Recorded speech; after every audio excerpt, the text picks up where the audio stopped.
had a history of violence, running from cops and escaping from hospitals. Yet CHP chose to confront this armed suspect, surrounded by kids at day camp. An officer and hostage were shot, another hostage killed, and children traumatized. After he was caught, he escaped from a hospital again, prompting a 2-day manhunt. One suspect, 3 agencies, countless questions, and CBS 13 is getting answers.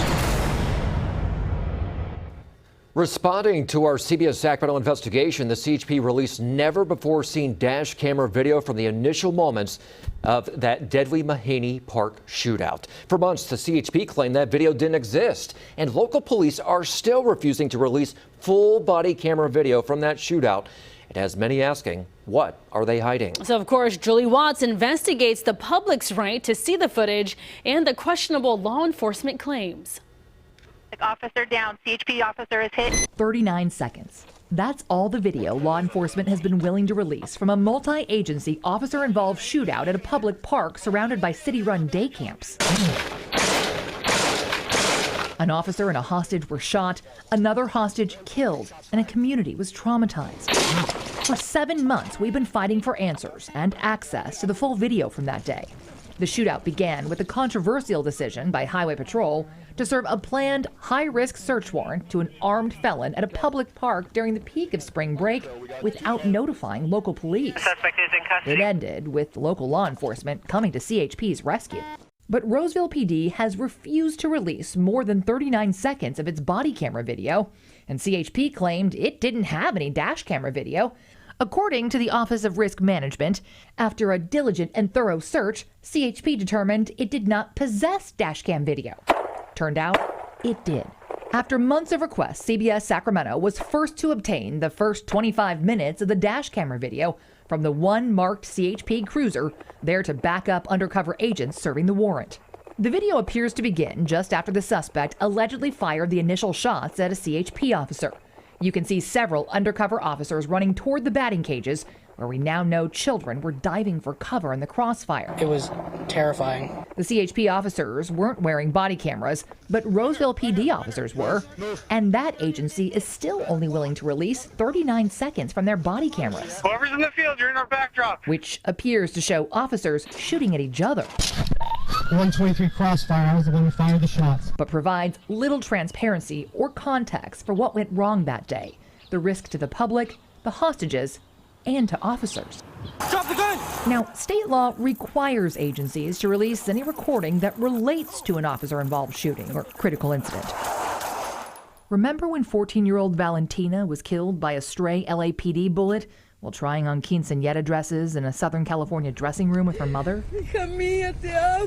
In the interest of full disclosure and compliance with the law, LAPD released extensive footage from their arrival through the fatal shots. Surveillance video revealed a man violently attacking people with a bike lock inside the Burlington Coat Factory. LAPD officers rush upstairs with guns drawn, following a trail of blood, before shooting and killing the suspect. A stray bullet pierced the dressing room wall, killing Valentina, who was hiding and praying with her mom. Per LAPD policy, based on state law, they had to release video of the actions and events leading up to and including the critical incident. San Francisco PD has a similar policy and hosts its videos on the city YouTube channel. While some agencies release edited versions of videos, it's standard practice to show the video leading up to the shooting to provide context and transparency. Or at least it was. Roseville PD is now attempting to rewrite state law.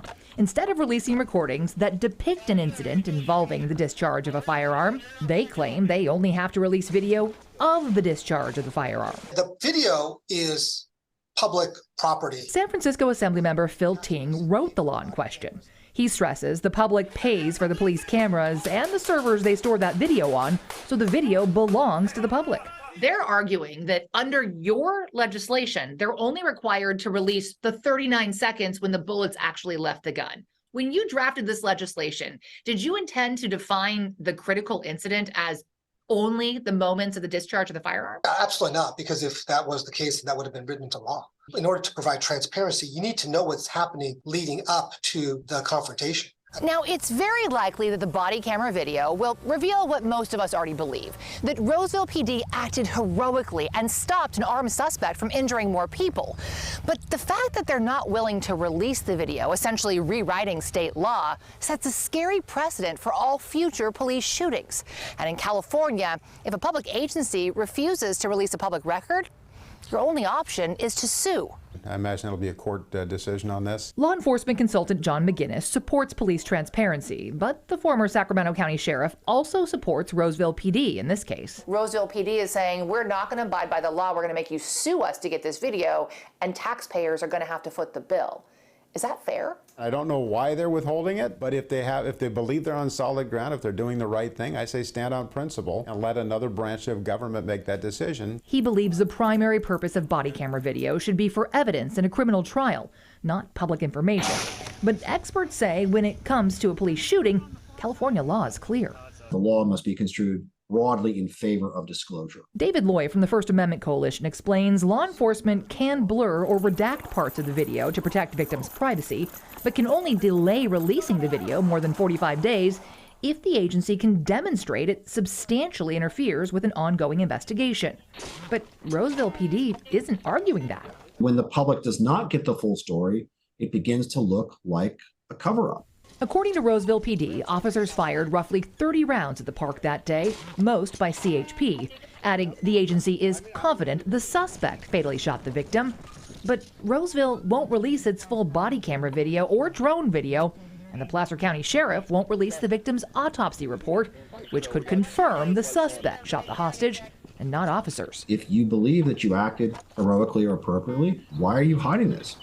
And especially in this case, we've got a civilian out in the field with the dog, where the public's trust was first violated. He's going to shoot the hostage. By a controversial CHP decision. We escaped inmate from the hospital. And again violated when the suspect escaped from custody, prompting a multi-day manhunt and putting the public at risk again. we still have active gunfire all around. Many believe full transparency is the only way to regain the public's trust.